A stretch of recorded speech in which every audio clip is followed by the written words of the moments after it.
All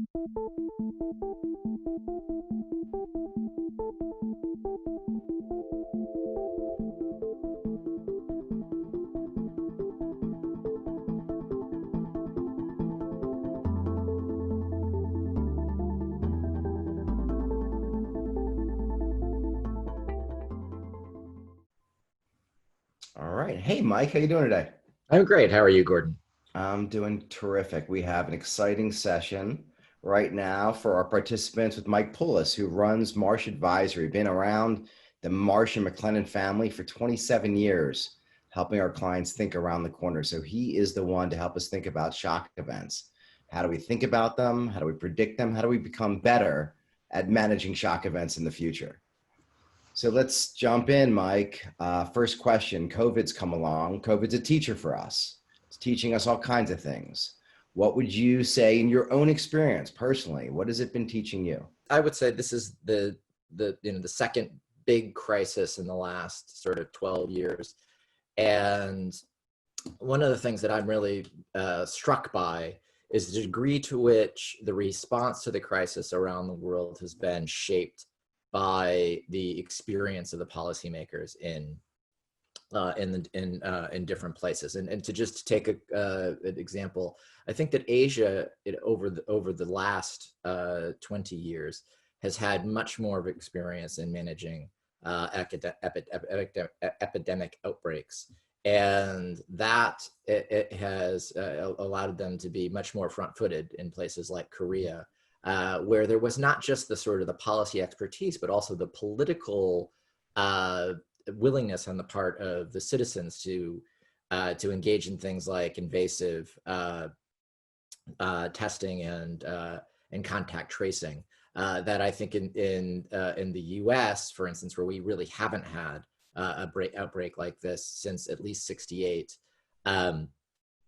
there's just isn't the same kind of cultural and political willingness. I mean, even the question of masks has become something that's a bit of a political football here.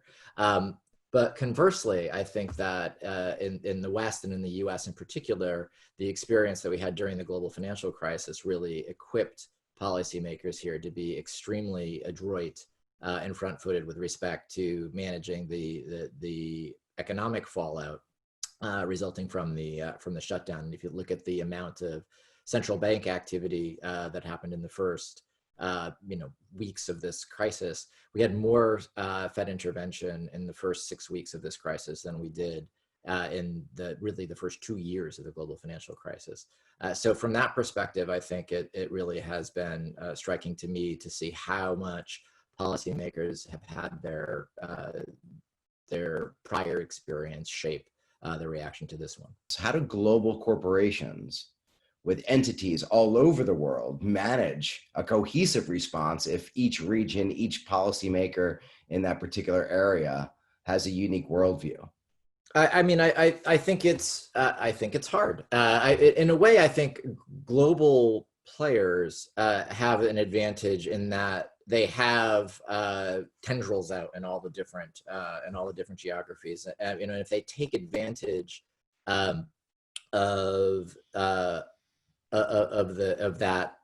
that geographic spread of their talent and are able to bring all of that to the center, then I think that they can be adroit. But that's no mean feat. A lot of corporations are not run in that sort of kind of distributed computing way in a natural sense. There's a certain amount of top-down hierarchy in every corporation as there needs to be. And I think even to the extent that normal decisions are often localized, and that's increasingly true, I think, in modern corporations.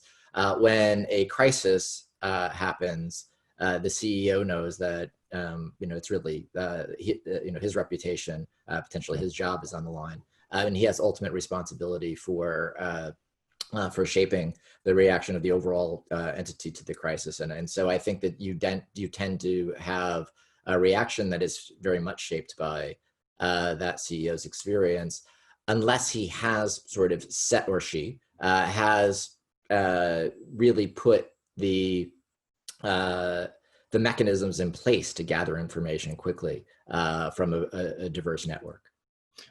Well, let's poke even one level further, because we can have, as a CEO, all of this information coming in, and we can have maybe best practices that live in a different region that is outside of my comfort zone and my experience and my cultural norms as you've defined them. So now we're dealing with sort of neurology and confirmation bias, right? So how do we help our participants get better at being conscious of where their confirmation bias might be holding them back? One of the things that you've sort of seen, if it's all the same people that you meet in Davos every year, the amount of I've been to Davos half a dozen times over the years, and the amount of agreement that goes on in Davos is really quite striking. There's not a lot of I find a lot of diversity of views, and I'm American, obviously, and what I've found over the last 20 or 30 years is it's actually really hard to have conversations with people that don't agree with you. I think that people tend to cluster more socially with people who share same biases. It's become less and less socially accepted to express biases that are different. And so I would say that the typical New Yorker or Londoner or Hong Konger that I would deal with on a day-to-day or week-to-week basis probably has more in common in the way that we think than maybe I would have with a lot of other Americans. It is not the same now as it was in 2000 or 1995 in terms of the amount of, I think, civil conversations that happen among people who disagree on significant issues. And I think that makes that actually presents a systemic risk, that it accentuates confirmation bias. It accentuates or it narrows the realm of perspectives that people are exposed to, and as a decision maker, that is absolutely a danger. What are the elements of current state or the past that you'd want to carry forward? Right. Well, okay. So I would say elements from the current state that I'd want to carry forward is we've shown how remarkable, at least in certain sectors of the economy, certainly in the knowledge economy or knowledge workers, we've shown how remarkably resilient we can be. Obviously for Marsh McLennan, we've been a Zoom company now for a couple of years, and then this has obviously been a crash course in taking us, if you will, up to 11 when it comes to that dimension, and it's shown that we've been able to actually really, I think, not miss a beat in terms of how we've interacted with clients and our ability to be responsive with one another. And in many respects, I think the company is actually feels smaller now than it did before the crisis, when we were all able to travel. And so I think that's something that I would definitely want to see, carry forward, and it might create more flexibility in the way that we do interact with each other and work. One of the big lessons of the crisis for me has been that over the course of the last 30 or 40 years, from both the public policy and also from sort of the decisions made in the private economy, there's been a huge drive towards efficiency. And getting things done in a competitive global economy, getting things done as cheaply as possible. And that has reaped enormous benefits. What's one of the reasons why technologies that were astronomically expensive 20 or 30 years ago are trivially inexpensive now, and we can all carry around supercomputers in our pockets. But it's come at the expense of resilience. That we have attenuated supply chains for what it turns out to be really critical items, whether that's protective medical gear or pharmaceuticals, and they are often very concentrated. And so you have very sort of pronounced potential points of failure. And so I think going forward, I'm predicting that there'll be quite a significant rethink in the balance between efficiency and resilience, and that redundancy that might have looked like an unacceptable cost in the what I'll call the sort of your era of efficiency, is going to look like perhaps a sort of prudent insurance policy, if you will. Is the counsel to our participants to maybe be more sober in their analysis of what could happen, and to build those redundancies in a way that might be uncomfortable for the P&L? I think, well, perhaps. I mean, I think that as a practitioner, what I would suggest is that you consider likelihood and severity separately, right? So let's just stipulate that something might happen, right? And then think about what you would do in that, and what the effects might be, and then come back around to likelihood as a sort of as a separate question, because if you get hung up on a 1% likelihood thing, as a CEO or as a manager, as a politician, right? There's always 100 things that are 10 to 90% likely to happen, and it's very easy to focus your attention on those things. And the 1%ers, they sort of round to zero, right? But if you can isolate certain shock events that would have really high sort of high consequences, then the question becomes like, well, let's think that all the way through and then come back around to what the likelihood is. And with respect to the question of likelihood, I do think that, again, this whole theme of broadening the sort of experience base that you draw from is hugely valuable. Taking a broader view, not just geographically, but taking a broader view of history, I think, is something that is worth doing. I mean, if you had said to someone in 1913 that in 10 years the Habsburgs and the Tsars and the Ottomans would all be, and the Prussians, right, would all be sort of swept away, and the map of Europe would be redrawn. I don't know. I think most people probably wouldn't have taken that bet, right? Most of those empires have been around for literally hundreds and hundreds of years. But it happened. So big things can happen, even if they don't seem very likely in the near term. I think that it is very hard to assign significant probabilities to things without having the benefit of a pretty broad base of experience to draw from. What do you think is possible now that wasn't possible before, if we say that we're going to get better at dealing with predicting, managing shock events in the future?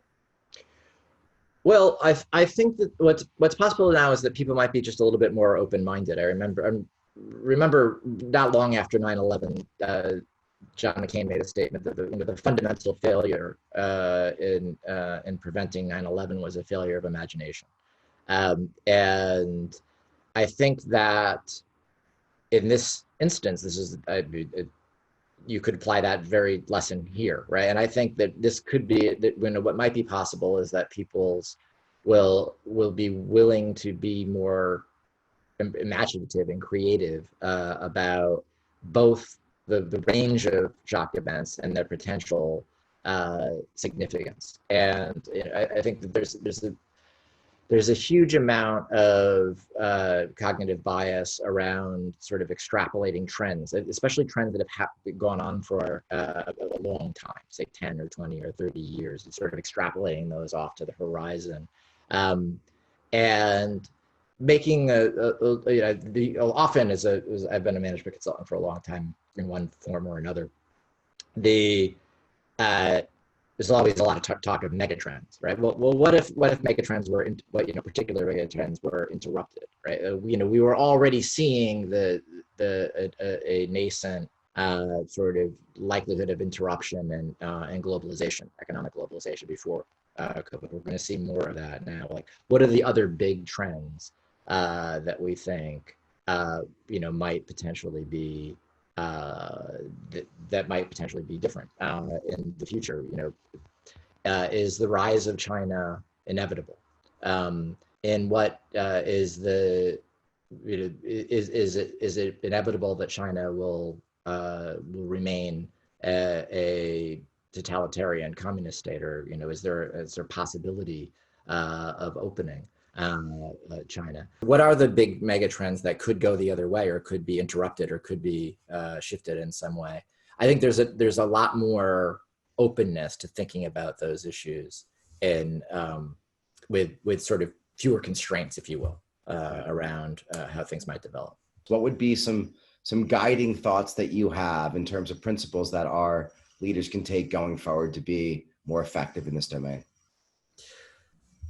I think one principle is draw from the widest realm of experience that you can, right? And so I had a teacher once who said,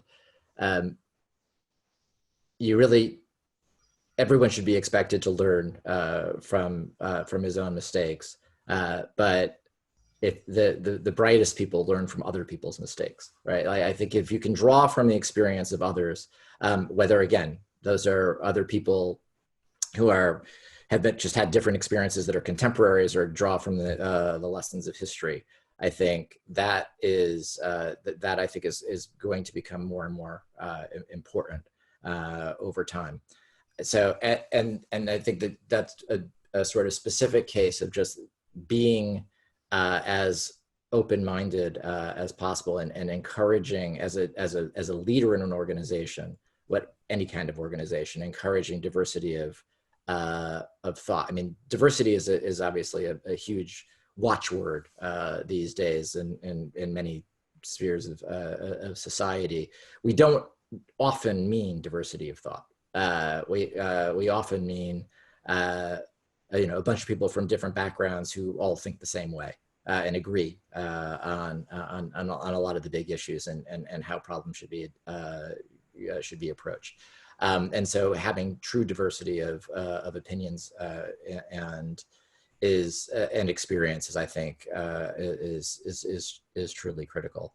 And then I think really taking this fundamental rethink about what is the right amount of redundancy that we should have, what is the right amount of resilience that we should be building into our operating models, and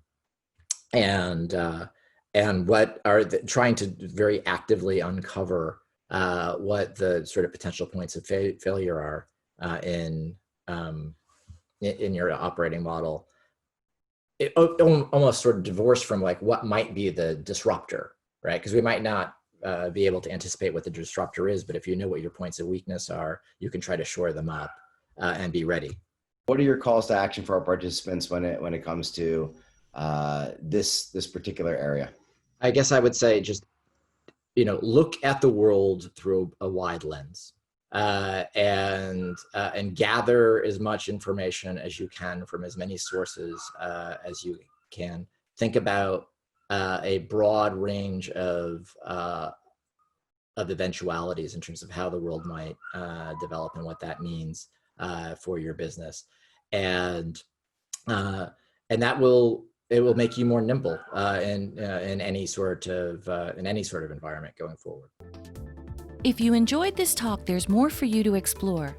Visit the agenda page to register for a design session where you'll be able to discuss this theme and design a better future with 5 to 10 of your peers. Or look out for live sessions with this speaker happening throughout our event. Finally, check out the other talks on this theme or the 4 other themes in our exclusive on-demand library.